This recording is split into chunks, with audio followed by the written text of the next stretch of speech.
Okay, so I'll start by looking at what makes a home energy efficient. So if you could give us the next slide.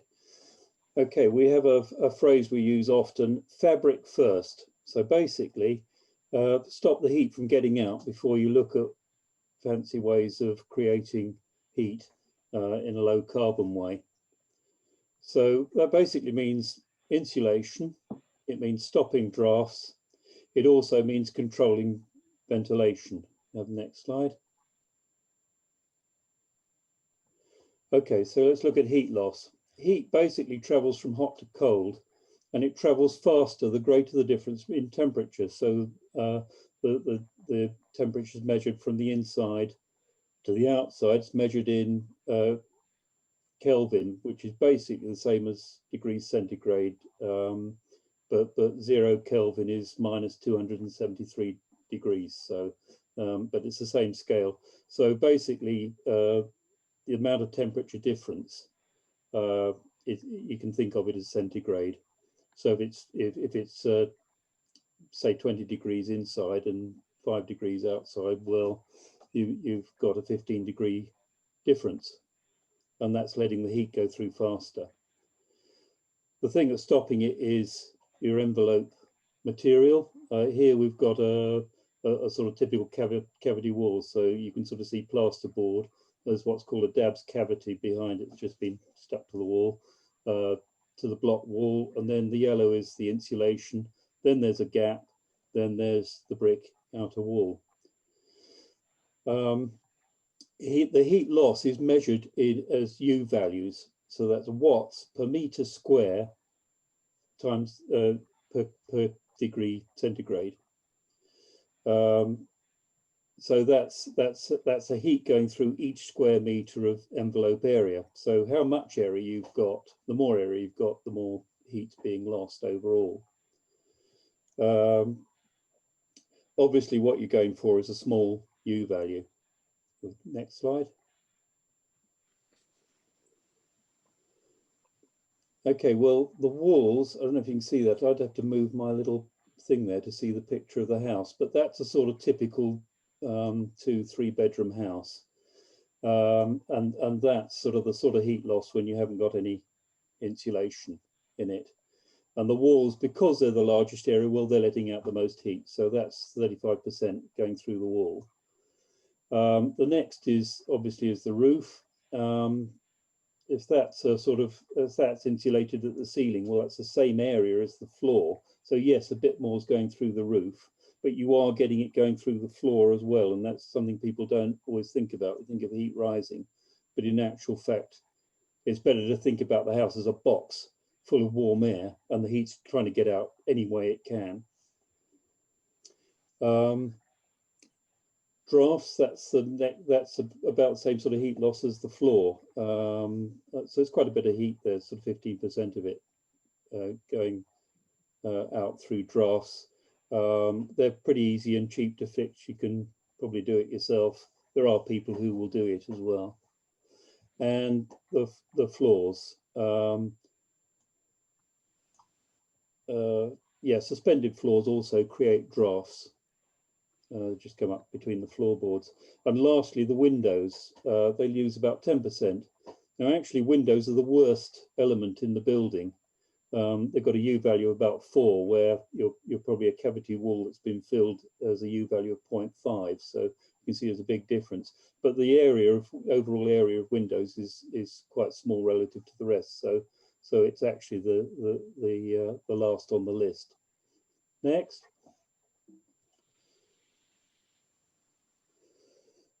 Okay, so we'll look at cavity wall insulation. Basically, a cavity shouldn't be filled. They were designed to stop moisture penetrating through the wall to the inside of the house. So if you've got driving rain on a wall, the idea is it'll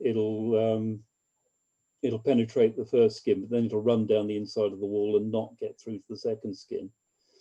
Early cavity wall insulation did end up with a few disasters because they weren't thinking about the driving rain. They were filling with expanded polyurethane foam. So basically poured this liquid in, it swelled up, filled the wall, but unfortunately it left little pockets and things, and that's where the moisture got across. So but I don't think anybody does that anymore.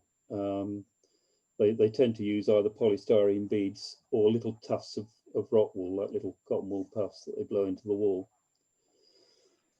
The contractor you get should be CIGA registered. That's Cavity Wall Insulation Guarantee Agency. You can see their little logo there. Basically, it's an insurance scheme. So if anything goes wrong with a job, they pay to fix it.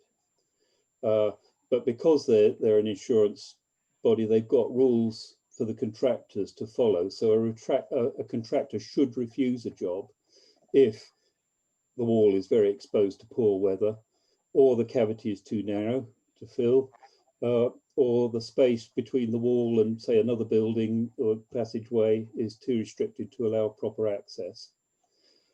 So there shouldn't be any problems these days with cavity filling, as long as you're going with a CIGA registered, I'm trying to remember what the other thing's called, the trade trust mark, a trust mark contractor should be reliable.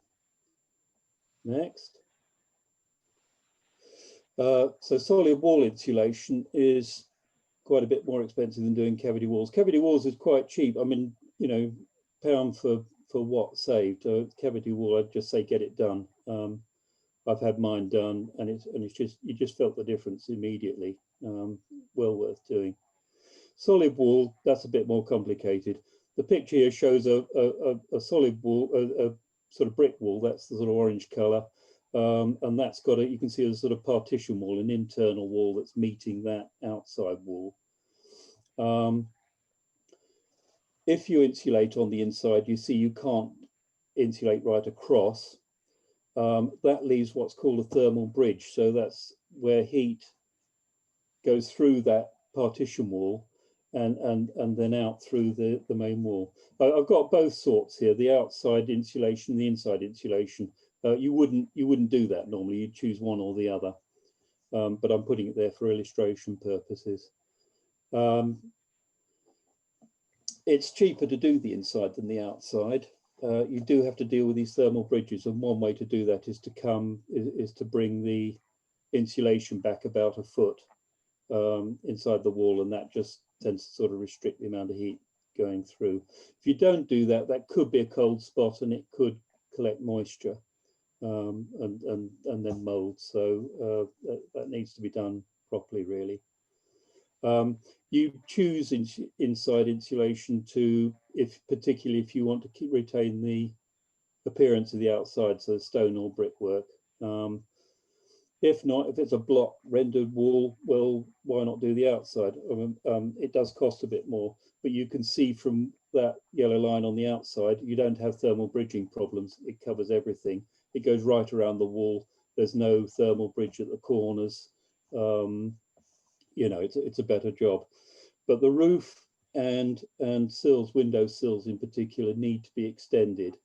So there's quite a bit of work involved with that one. So that's why it tends to be more expensive. Next. Looking at the roof, you can see I've got a sort of typical roof there, and the three bays show the three different sort of stages, really. The first bit is there's no insulation in there at all. That might be what your roof looks like. No insulation in it. You'll see there's a hole at the corner between the rafters and the joists. That's deliberate. That's there to prevent moisture building up in the roof and causing mold and deterioration of your roof timbers. So if you fill between those joists, you want to be careful to leave a gap. I think you see in the second bay, there's a little air gap. You're bringing insulation through and making sure it covers the insulation coming up through the wall. So you're getting a good junction, getting rid of the thermal bridge, as it were, between that, but you are leaving an inch gap. I've done it by putting, I had a piece of plywood, it fitted in each bay with a couple of inch battens nailed to it. So that just keeps that gap open, just keeps an inch. An inch is all you need, really. And then you'll see that the bats are being laid over the rafters as well. So that will be how you do your wall, and you cross lay them. So you're just getting rid of opportunities for heat to get out. The last bay is what's called a warm roof construction. That's going to be more expensive. There's more roof area to do, but you do it if you wanted to use the roof space. So if you're going to have a room in the roof or put your railway train set up there, you probably insulate at the rafters, usually with a polyurethane foam between, but it can be all sorts of things. It can be mineral wool or whatever, but it's usually a PIR insulation. You need insulation, you need a ventilation above that insulation between that and the slates, just to allow that to breathe underneath the slates, just to keep moisture free between the insulation and the outside. You can use multi-foil. That's what that funny sort of grey panel is there. It's just it's like space blanket stuff with some insulation in between, usually about 7 layers, and you staple it to the underside of the rafters, and that's really good stuff. What you've got to do is make sure you've got an inch gap between that and the insulation between the rafters, and if you're going to plasterboard over it, then you need to put batten so you get another inch gap the other side. That's because the foil can only reflect the infrared waves if you've got a gap there. Next. So floor insulation, that tends to be quite tricky, unless of course you've got a cellar, in which case it's a doddle, because you just push your fiberglass roll up underneath and staple a breathable membrane underneath. It needs to be a breathable membrane. Don't put polythene, because you need moisture to be able to escape. I'm not talking about a lot of moisture, but if you don't let it breathe out, then it can accumulate and give you problems. Usually it means you've got to lift floorboards to lay rock wool, and you can see these two guys here doing it. They've draped their membrane across the joists, and they're rolling in mineral wool between the joists, and then they'll put the floorboards back. That'll also help with drafts. That the breathable membrane, although it does allow air to go through, it doesn't let whistling drafts come through. So you've got a breathable system there, and it's just cut the drafts. There is a new system now, which is quite tempting. If you've got enough cavity, maybe you can't get under the floor, but there's like I don't know, like a foot or 15 inches under the rafters, under the joist, sorry. Then they've got a robot which with a sort of umbilical attached to it, and they run that round under the floor, and it maps the whole of the underside of the floor. And then they attach a sort of foam sprayer unit to the back of it, and it goes around and it sprays foam under the floorboards, and includes the joists as well, with a good thick layer of polyurethane foam. And that's got to be a really nice, quick, simple way of doing it. I have certain misgivings about it, because I always think about, well, when they take the building down, you get foam blowing all over the place. But it's also rather tempting. I mean, that would do the job. It would cut your drafts and insulate, and there wouldn't be the upheaval. If you've got solid concrete floors, then obviously putting this thickness of insulation on the floor is going to reduce your door heights, and you can't really do that. So you need to lift the door frames.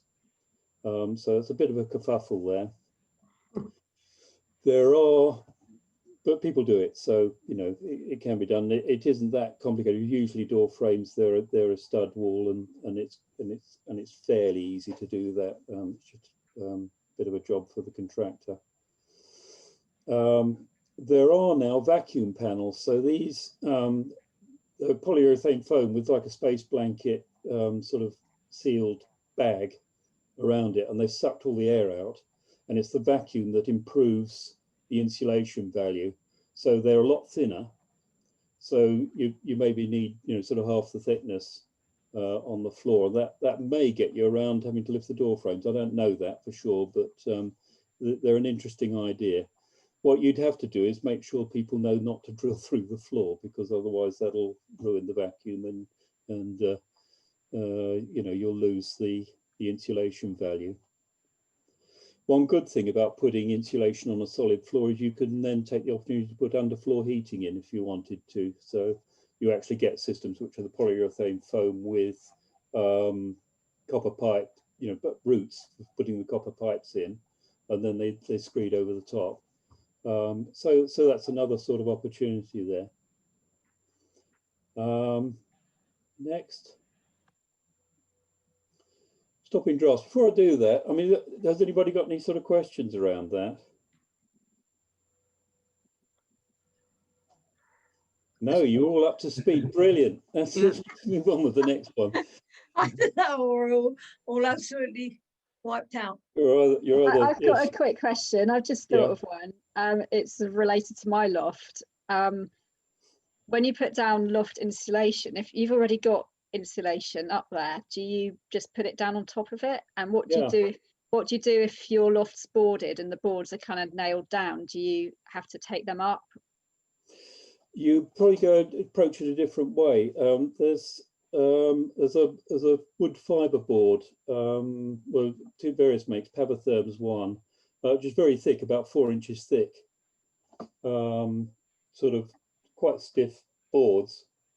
They do them with a surface that's supposed to be tolerant to sort of being walked on. I've used this, and it isn't all that tolerant, but if you put a layer of hardboard over the top, then it's walkable on, and you could put that on your boards. That would well, certainly improve things. Whether you can get the equivalent depth of you want 300 to 400 millimeters of fiberglass, something like that is the ideal insulation depth. If you've got, say, 100 already, the Pavatherm's a bit better than, a bit more insulating than glass fibre. So, yeah, that's an approach. Okay. The alternative is there's something, and it's worth people knowing this, you know, in any case. I mean, if you took the floorboards up, or if somebody has got a roof with no floorboards on, but they do want space for storing their luggage and bits and pieces and whatever treasures they've gathered over the years, there's a thing called, now I'm going to forget the name of it. It's a system where there are brackets that you screw to the joists, and then you have a cross beam of a sort of folded steel cross beam that you slide onto it, and then you screw another floor on top. So you make a false floor basically, and that's quite cheap stuff. I've done a bit of that in my loft, and it gives you a big space underneath. You can put your 300 to 400 millimeters of fiberglass underneath. You put your chipboard down, and then you can put your luggage on top of the chipboard. So that's another approach if you want to keep the sort of storage ability of your loft going. Loft zone, it's called. Perhaps we want to put that on the sheet. I'm going to write a note about that, loft zone. It's another thing we can put on our crib sheet, I think. Okay, I'll move on to stopping drafts. You might be able to do this yourself. I think we're probably all familiar with the idea of draft stripping doors and windows where they open against the frame. But you also want to look at the junction between the frame and the wall of windows and doors, because sometimes they're not always fitting brilliantly, and there's a bit of a draft coming through. Particularly look under window sills. Quite often that's forgotten about when they put the windows in. So that can be sort of sealed up with like a mastic seal, possibly. You also want to look at where pipes and cables are going through the wall and outside the house. So you know, there can be a sort of bigger hole than the pipe, and it's worth filling around that. Could use a spray foam sort of seal or something like that. You want to do it inside and outside, because the cavity wall has a space between, and drafts can get in through various other routes and appear in quite a different part of the house. So make sure you seal inside and outside. You also get drafts behind a plasterboard cavity. So if you sort of, I don't know if you can see that in that illustration, I've got a little sort of gap there. It's about a 15mm gap. They put dabs of plaster on the wall and then stick the plasterboard to it. What they should do is run a strip of the plaster at the top, the ceiling level, at the floor level, and down by the sides of the corners of the wall, and that like a box, so that drafts can't get down between that gap, because otherwise what you get is a draft coming down from the roof, and it'll go all the way down and possibly go, if you've got a suspended floor, under your suspended floor, it could be coming out around the light sockets. You can remedy that because you can get a draft-proof patras that goes in behind, so you get an electrician to put that in.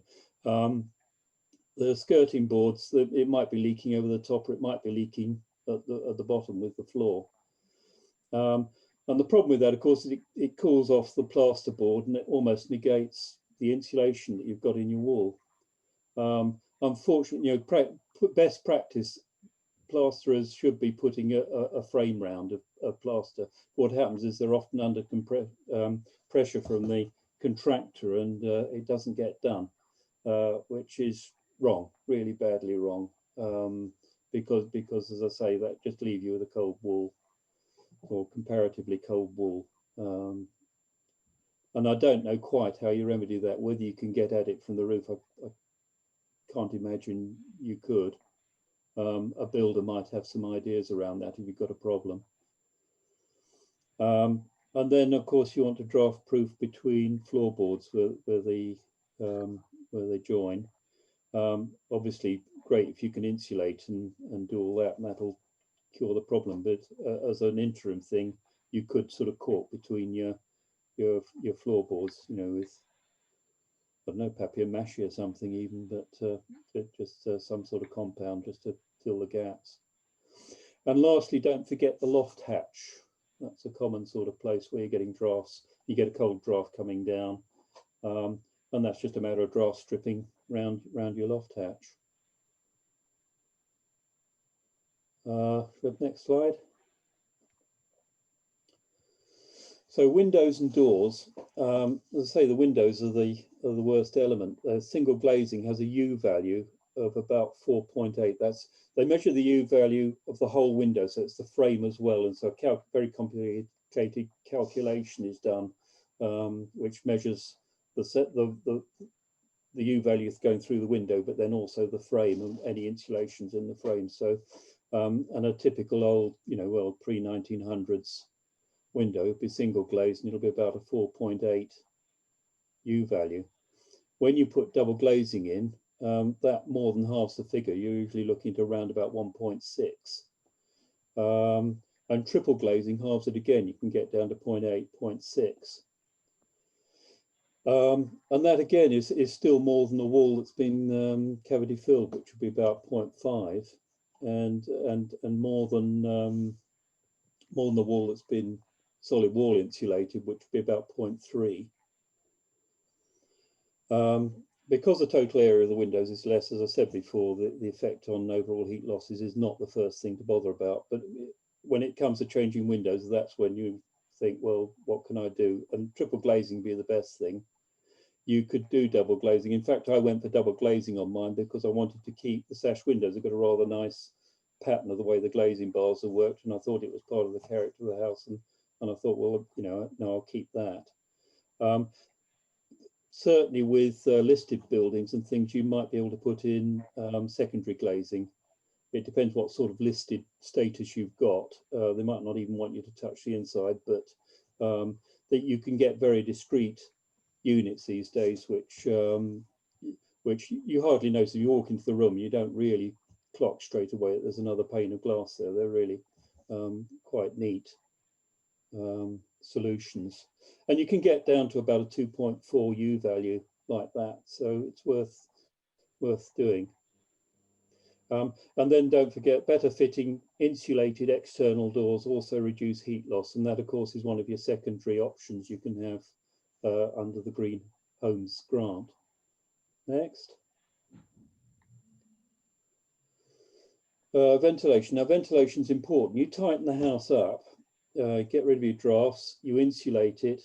Basically you're making the place warmer, that was the idea, but warm air carries more moisture. So you've got that moist, sort of more moist air sort of going around. If there's any sort of cold spots, it'll condense on them, and that's when you can get mold problems. Usually happens inside cupboards, it can happen in bathrooms, sort of wet rooms and things that tend to suffer. So the minimum you should have is an extract fan in your wet rooms, which say goes on because it senses somebody's walked into the room, or it goes on when you switch the light on. There are various sort of options around that, or you just have a switch. So yes, you want at least extract fans. If you really tighten a building down, you've got to think about controlled ventilation. That can be extract ventilation system with ducts. It can be a pressurized system, so it's blowing air in. The best thing is to have mechanical ventilation with heat recovery, and that's what this illustration shows here. You can see the little sort of what would that be? Sapphire blue box. It's basically a grid of panels that lets alternate sides of you know, the air go through. You can sort of imagine with your sort of fingers, you can see what's happening. The warm air's going in through one set, and the alternate ones on the other. The fresh air from outside's going the other way, and that exchanges the heat. So the air, the warm air going out, it gives up its heat to that cold air coming in.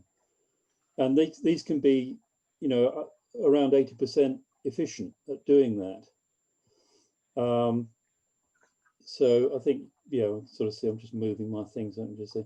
So you've got fresh air coming in from top left. It's going down through the box. It's picking the warm air that's coming in from the top right, and the stale, cooler air goes out to the left, and the fresh air is coming in, warmed up. It won't be as warm as the air coming in, going out, but it's warmed up, so there's less heat needed to bring it up to temperature, and that's the ideal system.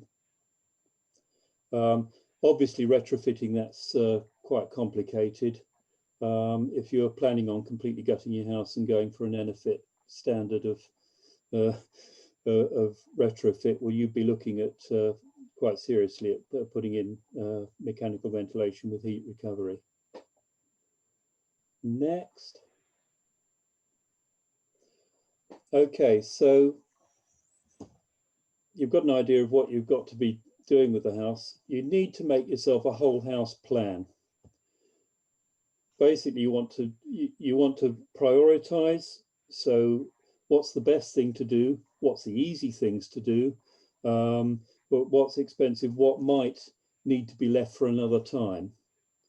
So basically, where do you want your house to be? There are various standards, and I won't go into great detail about that now. There is what I've just said, Enefit standard, which is a passive house standard, which is not quite the same as passive house new build, because you don't expect to be able to get an old building up as good as a passive house, but it's pretty good standard. But that's a lot of work to get to that standard. The next standard is PAS 2035. That's a new standard that's come out. There used to be PAS 2030, and that was the first attempt at setting a standard for retrofitting older houses. It didn't work brilliantly, but they learned things from it, and they come out now with PAS 2035. So if you're sort of aiming at basically not Enefit, but getting a really good insulation value, or you might just be saying, I'll do what I can do. And that's certainly the case with listed and properties and properties with character. You know, you don't want to wreck the place. You know, you do what you can do. So set yourself a plan. Have a walk round, look at all the things, opportunities where you can make improvements. and well, write it down, make a plan. And so, you know, you might sort of have a windfall and be able to sort of do the whole thing at once. In most cases, and in my case, you know, you're doing a bit at a time. You're doing it when you can do it. So, for instance, you sort of decide to have a, you know, put a new kitchen in one day. You say, oh yes, well the plan said we ought to be having insulation on the wall. So that's when you sort of include that in. Say, yes, so we're going to insulate the wall. Yes, we'll do the floor. And then when we're doing the whole thing. So it just gives you a framework to work to. If you're not confident about doing that yourself, or in any case, if it's getting complicated, get a retrofit coordinator to form the plan and oversee. Now, this is a new sort of profession that's been built up based on the PAS 2035. So the people who developed that said, let's train people up to basically oversee the work, make sure it's done properly, because there have been some quite disastrous things done in you know, earlier days, 20 years ago. People were working really basic mistakes when they were retrofitting a house. You know, this is builders doing it badly. So there are trained people who know exactly how you do it and don't make those mistakes. And they are retrofit coordinators. There are also retrofit assessors. No reason why you shouldn't get a retrofit assessor, but they will simply, they'll look at your house and sort of tell you what you can do, but they won't monitor it. They won't see that the work's done properly. You need a retrofit coordinator. I've already said you can do the work piecemeal or in one go. Ensure ventilation and air tightness balance is maintained. So as you, this thing about once you know, as you get the house more airtight and better insulated, you want to make sure the ventilation's keeping up with it, not causing you problems. PAS 2035 you can find out yourself, because PAS stands for publicly available standard. That means you can go on the internet and you can find out more about it. A good site there, I've got an address there, it's the STBA UK. They've got a guidance wheel. So basically you go in, you tell them what your house is. They've got routes through if you've got a listed property, routes through for other properties, and they just guide you through and show you all the things you can do and give you all the technical information you need to achieve the standard.